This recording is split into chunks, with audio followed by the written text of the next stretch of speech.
నేను మనుగురు డిపోలో కండక్టర్‌గా వచ్చాను. కొత్తగా జాయిన్ అయ్యాను. జూన్‌లో జాయిన్ అయ్యి 1 మంత్ అవుతుంది. ఈరోజు నేను డే ఔట్ ఖమ్మం వెళ్తున్నాను. ఈకేఆర్1 డ్యూటీకెళ్తుంటే ఇంకా మేము బస్ స్టాండ్‌లో నుంచి బస్సు స్టార్ట్ అయ్యి అంబేద్కర్ సెంటర్ కూడా టీడీపీ సెంటర్ కూడా దాటలేదు. ఒక ప్యాసింజర్ ఎక్కి లక్ష్మీపురం స్టేజ్‌లో ఆపమని అడగా, లక్ష్మీపురం స్టేజ్ లేదు, మోరంపల్లి బంజరు టికెట్ ఇస్తాను అన్నాను. అంటే ఆ ప్యాసింజర్ లేదు, మీరు ఖచ్చితంగా లక్ష్మీపురం స్టేజ్‌లోనే ఆపాలి, మేము రోజు వచ్చి వెళ్తా ఉంటాం అని అన్నారు. ఆ విషయం నాకు తెలియదు. లక్ష్మీపురంలో రిక్వెస్ట్ స్టాప్ ఉన్న విషయం కూడా నాకు తెలియదు. నాకు కొత్తగా జాయిన్ అవ్వడం వల్ల, నాకు తెలియకపోవడం వల్ల నేను ఇవ్వనని చెప్పే లోపల ఆ ప్యాసింజరు నా మీద అరిసారు కూడా. అరిసి, "నువ్వేమనుకుంటున్నావు? నీ ఉద్యోగం తీసి పడేస్తాను. ఆ డ్రైవర్ ఉద్యోగం కూడా తీసి పడేస్తాను. ఏమనుకుంటున్నారు?" అనేసి నన్ను తిట్టాడు. తిట్టిన తర్వాత ఎమ్మటే డీఎం సార్‌కి ఫోన్ చేశారు. డీఎం సార్‌కి ఫోన్ చేసి, "ఇట్లా లక్ష్మీపురం స్టేజ్ ఆపమంటే ఆపట్లేదు మీ డ్రైవర్, కండక్టర్" అనేసి చెప్పారు. చెప్పి ఆ ఫోన్ నాకిచ్చారు. నాకిస్తే నేను ఆ ఫోన్ మాట్లాడుతుంటే, ఆ ఫోన్ అసలు సిగ్నల్ లేదు, ఏం లేదు. నేను సార్‌తో మాట్లాడలేదు, డీఎం సార్‌తో.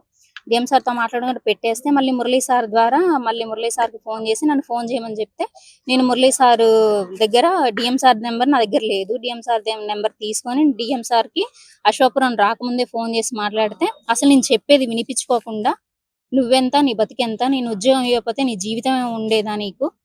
ఏమనుకుంటున్నావు? నువ్వు నేర్చుకోవాలి. స్టేజ్‌లు అవన్నీ ఉంటాయి. ప్యాసింజర్‌ల గురించి ఏమనుకుంటున్నావు నువ్వు?" అది ఇది అని ప్యాసింజర్ చెప్పిన మాటలు విని, ఒక కండక్టర్ నన్ను చూడకుండా, కొత్త అమ్మాయినని కూడా ఆలోచించకుండా నీ బతుకెంత అనేసి అన్నారు. ఈ విషయంలో నేను చాలా బాధపడ్డాను. ఇక్కడి నుంచి కూడా నాకు కొత్త గాబట్టి, నాకు తెలియదు గాబట్టి, ఒక మాట "నువ్వు ఆపమ్మా" అనుంటే, లక్ష్మీపురంలో మనకి రిక్వెస్ట్ స్టేజ్ ఉంది, మీరు ఖచ్చితంగా ఆపాలని డీఎం సార్ నాతో చెప్పుంటే అయిపోయేది. కానీ "నువ్వెంత? నీ బతుకెంత? నేను ఉద్యోగం ఇయ్యకపోతే నీ జీవితం ఉండదు.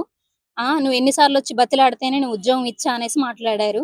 ఆహ్, అదే నాకు బాధ అనిపిస్తుంది. ఒక ప్యాసింజర్‌తో దుష్టుగా మేము ప్రవర్తిస్తే, ప్యాసింజర్‌లని ఏమన్నా అనంటే మమ్మల్ని అనొచ్చు.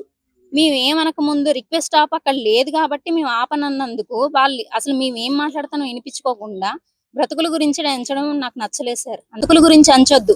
ఈ ఉద్యోగం మా నాన్నది. తోకల వెంకటేశ్వర్లు మా డ్యాడీ 2017లో కుక్క కరిసి చనిపోయారు. ఆయన ఉద్యోగం నాకు జూన్‌లో ఇచ్చారు. జూన్‌లో ఇస్తే జూన్ 13 తారీఖు నేను జాయిన్ అయ్యాను.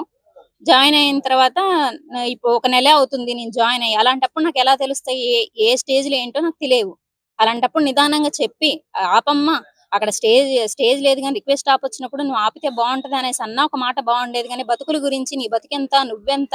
అనేసి మాట్లాడడం నాకు కరెక్ట్‌గా నచ్చలేదు. నాకిది చాలా బాధనిపిస్తుంది. ఎవరినైనా సరే ఇలా అనకూడదు. ఏ కండక్టర్‌నైనా నిజం తెలుసుకోకుండా ఇలా దూషించడం కరెక్ట్ కాదని అనుకుంటున్నాను. అది.